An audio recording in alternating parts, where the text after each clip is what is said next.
Mantika ng mani. Yung nag-iingi sa akin ng mantika.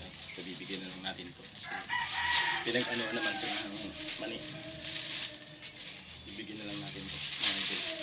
Yung nag-iingi sa akin. Pwede ito pang prito-prito. Sa mahal pa naman ng mantika ngayon mga idol. Binibigay ko talaga yung pwede na pagpalitan ng pagluto ng mani. Pero pwede pa ito pang prito, pang mga pritong isda, tuyo. Ibibigay natin ito sa kakilala. Sa humingi sa akin. May humingi. Kasi nagpalit na rin naman ako ng mantika sa mani. Kaya kailangan ibigay na lang natin. Saka humingi. Ibigay natin ito.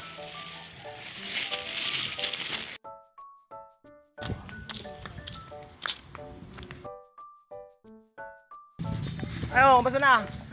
Magabi pa. Kayo gusto niyo mantika? Kunin mo. Pare. Ano dyan? Yang kunin mo. Alin dyan? Yan. Adiyaw. Yan. Sana yan. Pinagano ng mani. Oh. Kunin mo na. Pinagamitan ba to? Oo. Masarap to yung pinagamitan. Tangag-tangag. Oo. Pamprito ng isda pwede. Pamprito sa isda. Pwede nga to. Tutungin. Wala. Ano yan sa pamprito-prito? Pwede na. Oh, hindi pamprito-prito sa ano sa mga tuyo isda. Oh. Pang isa pwede to. Pwede na yan pang isa. Sinala mo na pati ha.